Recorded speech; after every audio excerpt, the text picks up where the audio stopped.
आम आदमी पार्टी केजरीवाल की गिरफ्तारी में के समर्थन में रैली हो रही है। इस प्रकार की वो बातें कर रहे हैं। कांग्रेस कहती है कि ये किसी विशेष व्यक्ति की रैली नहीं है, ये सभी के समर्थन की रैली है। कांग्रेस आम आदमी पार्टी दिल्ली में दोनों आपस में मिले हुए हैं और पंजाब के अंदर देखें हम आपके कौन हैं। ये इस प्रकार का इस इंडी गठबंधन के अंदर देश को देखने को मिल रहा है। पश्चिम बंगाल में ममता के साथ ममता ने लड़ने से इनकार कर दिया इनके साथ। बिहार में आरजेडी ने अपने उम्मीदवार इनसे पूछे भी नहीं है, पहले मैदान में उतार दिए हैं। कर्नाटक में उद्धव ठाकरे ने उन्होंने भी अपने उम्मीदवार पहले ही उतार दिए हैं। कांग्रेस और आम आदमी पार्टी छोड़कर सांसद और विधायक जा रहे हैं। अभी पिछले दिनों देखा उत्तर प्रदेश में कांग्रेस को कोई भाव नहीं दे रहा है। इस गठबंधन गठबंधन के काम क्या है? इनके काम है जितना हो सके लूटो, हर दिन नया झूठ बोलो, मोदी जी को गाली दो, देश को बदनाम करो, हिंदू धर्म को गाली दो,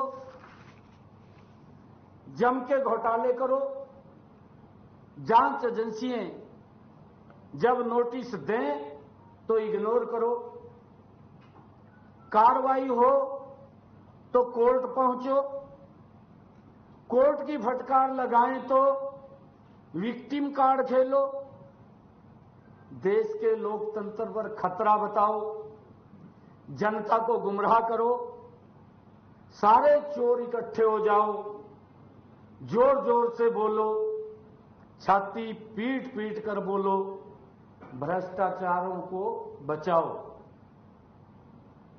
ये इंडी गठबंधन के नेताओं के काम है। और अगर हम देखें इस टोली को, जो गठबंधन गठबंधन है, देखने से पता ही चलेगा कि भ्रष्टाचारी हैं, जो भ्रष्टाचार के मामले में या तो जेल में हैं या बेल पर हैं। भ्रष्टाचार बचाओ रैली निकाल रहे हैं। ये देश के सामने कल एक सिनेरियो देखा है। ये संदेश खाली पर चुप है, कोई नहीं बोलता कि वहां पर क्या क्या अत्याचार महिलाओं के ऊपर हुए हैं। इनके नेता देश तोड़ने की बात करते हैं, लेकिन एक्शन के बजाय लोकसभा का टिकट दे करके उसको संजोते हैं। ये देश की शक्ति का अपमान करते हैं, लेकिन सब चुप रहे। बरसात और ओलावृष्टि से खराब हुई प्रदेश में किसानों की फसल पर सरकार किसानों के साथ है। हरियाणा के कृषि मंत्री जगाधरी विधानसभा के गांव तहारपुर पहुंचे और ओलावृष्टि और बरसात से खराब हुई किसानों की गेहूं की फसल का जायजा लिया। इस दौरान किसानों ने कृषि मंत्री को अपने खेतों में ले जाकर फसल की स्थिति दिखाई, तो वहीं कृषि मंत्री ने भी किसानों की समस्या को जान मौके से ही कृषि विभाग के उच्च अधिकारियों को फोन किया। उन्होंने कहा कि पूरे प्रदेश में कई जगह पर बरसात और ओलावृष्टि से किसानों की फसलों को काफी नुकसान हुआ है। इसको लेकर आकलन किया जा रहा है ताकि सही समय पर किसानों को मुआवजा उपलब्ध करवाया जा सके।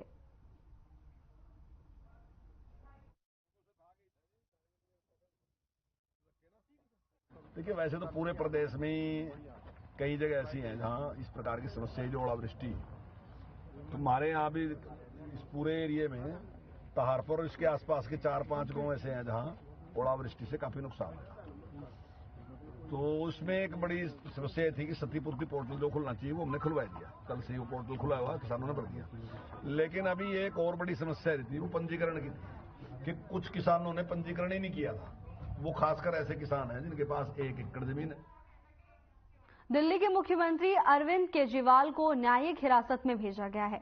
उन्होंने जेल में पवित्र ग्रंथ रामायण और भागवत गीता की मांग की, जिसे लेकर अनिल विज ने उन पर तंज कसा है। उन्होंने कहा कि अगर इन्होंने पहले ये पढ़ी होती तो ये नौबत ही नहीं आती। जेल में है लेकिन प्रधानमंत्री बनने की ख्वाहिश छोड़ नहीं पाएंगे। साथ ही दिल्ली में हुई इंडिया गठबंधन की रैली पर प्रहार करते हुए विज ने कहा कि जो बात इन्होंने रैली के जरिए कही है, ये बात अगर उनमें दम हो तो उन्हें वकील को कोर्ट में कहनी चाहिए।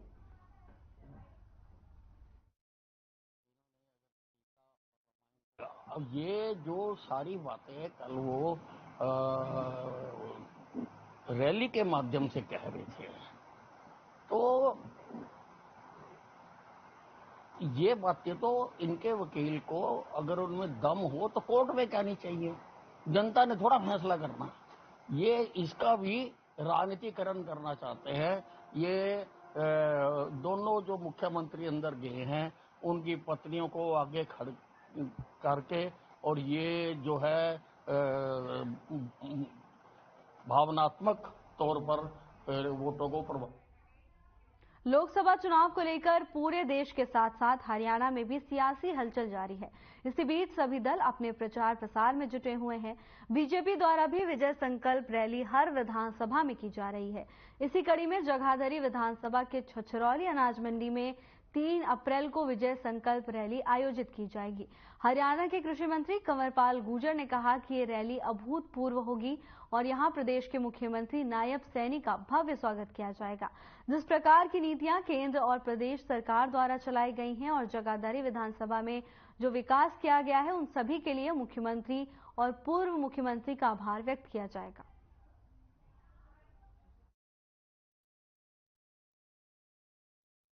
देखिए, माननीय मुख्यमंत्री श्रीमान नायब सैनी जी उस दिन छछरौली में 10 बजे अनाज मंडी छछरौली में पहुंच रहे, तो हमारा पूरा इलाका उनका खूब स्वागत करेगा। और पिछले 9.5 साल में बहुत विकास के काम जो है छछरौली में हुए, तो निश्चित तौर से उनका आभार व्यक्त करेंगे।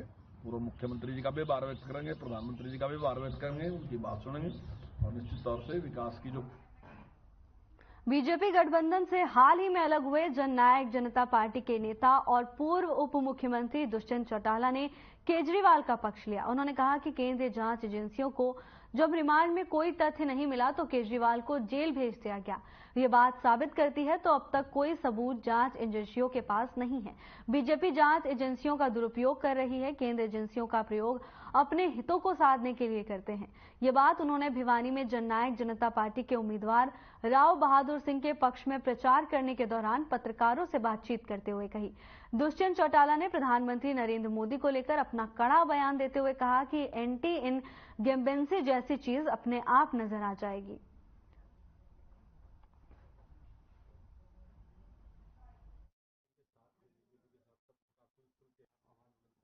देखो कि पार्टी का, भारतीय जनता पार्टी का इंटरनल इशू वो है नैरेटिव कि उनने क्यों बदला। हमने अपनी ओर से बड़ा अच्छा काम किया 4.5 साल, प्रत्येक वर्ग को समृद्ध बनाया है, आगे लेकर गए हैं। हरियाणा आज जीएसटी में 26% स्टैटिक ग्रोथ पे जो आया है वो इसलिए आया कि हमारा विजन क्लियर था। आज हमारे प्रदेश की रिसिप्ट्स जो है, चाहे वो रेवेन्यू रिसिप्ट्स हो, एक्साइज रिसिप्ट्स हो, अगर उनमें दुगुनापन आया 4 साल, अगर हम 6,000 को 12,000 करोड़ पहुंचा पाए तो हमारी नीयत साफ थी। यमुनानगर के सुंदर नगर कॉलोनी में रहने वाले एक युवक ने घर में फंदा लगाकर आत्महत्या कर ली। मृतक के पास से मिले सुसाइड नोट भी मिला है, जिसमें 18 लाख रुपए का कर्ज ना चुका पाने से परेशान होकर आत्महत्या करने की बात लिखी है। तो वहीं पुलिस ने सुसाइड नोट को कब्जे में लेकर कार्रवाई में जुट गई है। तो वहीं मौके पर पहुंचे हुड्डा थाना प्रभारी विश्वजीत ने बताया कि मामले की जांच अभी जारी है। जिसके भी नाम सामने आएंगे उनके खिलाफ कार्रवाई की जाएगी।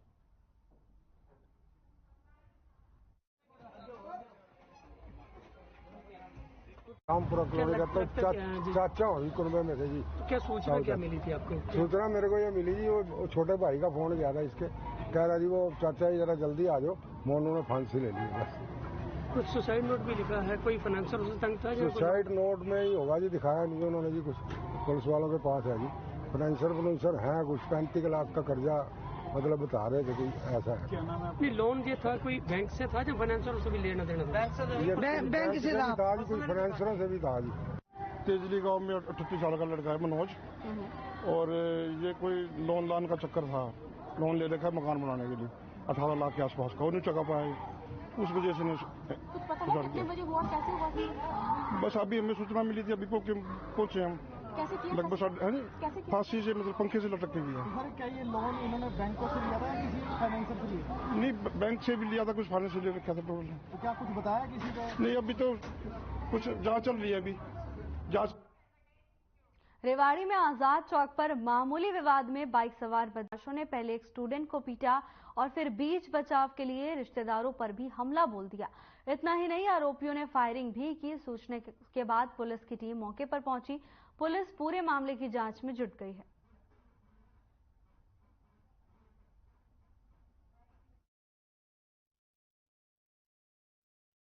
कहेंगे क्या, आप ये गुंडागर्दी इतनी हो रही है शहर में, आपके सामने है, ये सारी पब्लिक देख रही थी, वहाँ मोहल्ले के सभी। बच्चे की गलती हो गई, कोई बात नहीं, पिटाई कर दी, कोई बात नहीं, फिर वहाँ बदमाशी दिखा रहे हैं, गुंडे को बुला रहे हैं, ये सबके सामने है, वीडियो रिकॉर्डिंग है, कैमरा में। कहीं न कहीं अपराधी बेखौफ है। हाँ, पुलिस बिल्कुल बिल्कुल।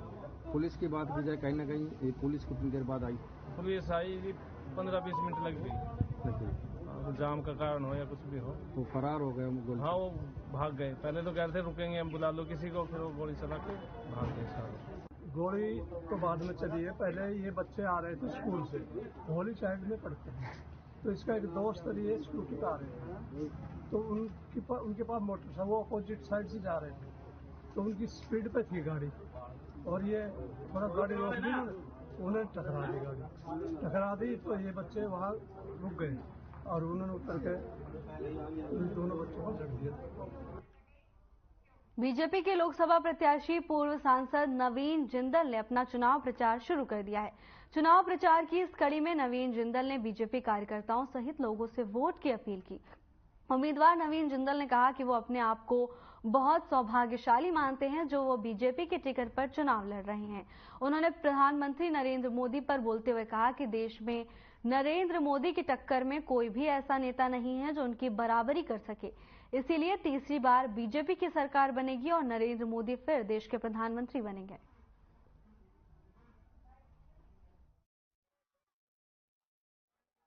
जो चुनाव होने वाले हैं हरियाणा के अंदर 25 मई को, उसके लिए आप देख रहे हैं कि लोगों के अंदर बहुत जोश है। सभी भारतीय जनता पार्टी के कार्यकर्ताओं के अंदर एक बहुत जोश है, लोगों के अंदर भी एक बहुत जोश है। जहां जहां जा रहे हैं लोगों का बहुत आशीर्वाद और प्यार मिल रहा है। मैं बहुत आभारी हूं लोगों का, और मैं जो मुझे माननीय मोदी जी ने जो मुझे यहाँ पे कुरुक्षेत्र संसदीय क्षेत्र की जनता का सेवा का मुझे मौका दिया, इसलिए मैं बहुत आभारी हूँ उनका भी। खबर कुरुक्षेत्र से है, जहां लोकसभा चुनाव को लेकर सभी पार्टियों ने कमर कस ली है। इसी क्रम में बीजेपी के प्रत्याशी नवीन जिंदल भी लोगों के बीच पहुंचे। इस दौरान उन्होंने जनता से उनके पक्ष में वोट डालने की अपील की। इसके साथ ही नवीन जिंदल ने कहा कि वो अपने आप को सौभाग्यशाली समझते हैं जो उन्हें बीजेपी के टिकट पर चुनाव लड़ने का मौका मिल रहा है। इस दौरान भारी संख्या में लोग मौजूद रहे। आपको बता दें कि नवीन जिंदल बीजेपी के प्रत्याशी हैं। इस दौरान नवीन जिंदल ने कहा कि वो अपने आप को सौभाग्यशाली समझते हैं क्योंकि उन्हें बीजेपी की ओर से चुनाव लड़ने का अवसर मिला है। इस दौरान उन्होंने जनता से अपने पक्ष में वोट डालने की अपील की है।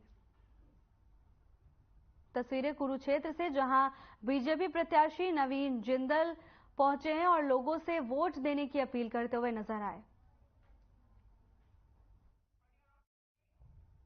लोकसभा चुनाव नजदीक हैं, ऐसे में राजनीतिक पार्टियां अपनी अपनी तैयारियों में लगी हुई हैं।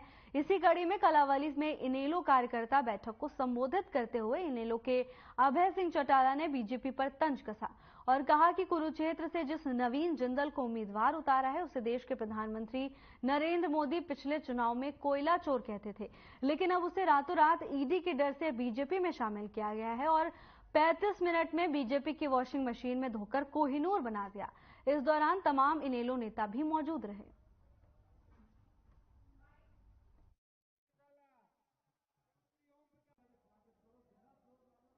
प्रधानमंत्री ने खुद 2014 में कहा था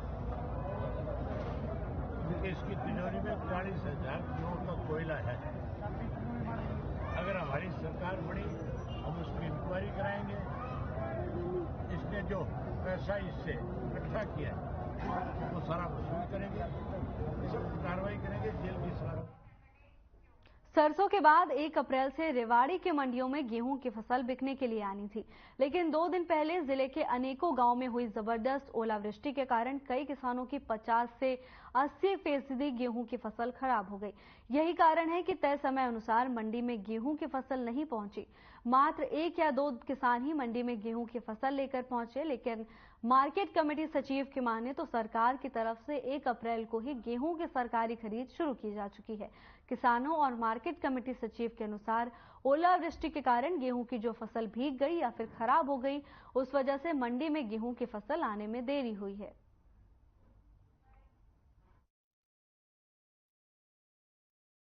गेहूं की फसल जो है थोड़ा इस बार लेट भी है और 2 दिन पहले जो ओलावृष्टि हुई है, बारिश हुई है, काफी गांवों में सरसों की गेहूं की फसल जो है वो नष्ट हुई है। तो उसको लेकर कहीं ना कहीं किसानों को असमंजस की स्थिति में है, गीला है। तो अभी शायद 2-4 दिन बाद ही खरीद शुरू हो पाएगी गेहूं की। हमारी तरफ से गेहूं की खरीद आज से ही चालू है। खरीद किस माध्यम से की जाएगी? खरीद जो है आड़तियों के माध्यम से होगी। गेहूं की खरीद तो सरसों की अभी चल ही रही है। देखो जो कई जगह ओलावृष्टि हुई है उससे फसल बहुत ज्यादा खराब हो गई है, और खराब होने से अभी वो कैसे निकालेंगे? जब वो खराब होगी तो उसको निकालने में टाइम लगेगा, और 80-90% नुकसान हुआ है बहुत किसानों को। तो 80-90% बहुत गाँव में, तो उसकी वजह से गेहूँ अभी तो नहीं आएगा। क्या लगता है कब तक गेहूँ आ पाएगी अब मंडी के अंदर? आएगा अभी 15-20 दिन लग जाएंगे। 15 से 20 दिन हो रहे हैं। 15-20 दिन। नुकसान अगर हम बात करें नुकसान की तो कितना नुकसान हुआ? नुकसान है जी, जहाँ जहाँ ओले पड़े वहाँ तो 80% नुकसान है, कई जगह तो 100% नुकसान है। कारण ये है कि परसों ओलावृष्टि हुई थी, उसमें बहुत ज्यादा नुकसान हुआ है किसानों को, और करीब 90% फसल खराब हो गई। अब क्या लगता है कब तक उम्मीद है कि जो थोड़ा बहुत बचा है गेहूँ कब तक आएगा? कम से कम 20 दिन लग जाएंगे। उनको जमींदार इकट्ठा करेंगे, हुसेंगे।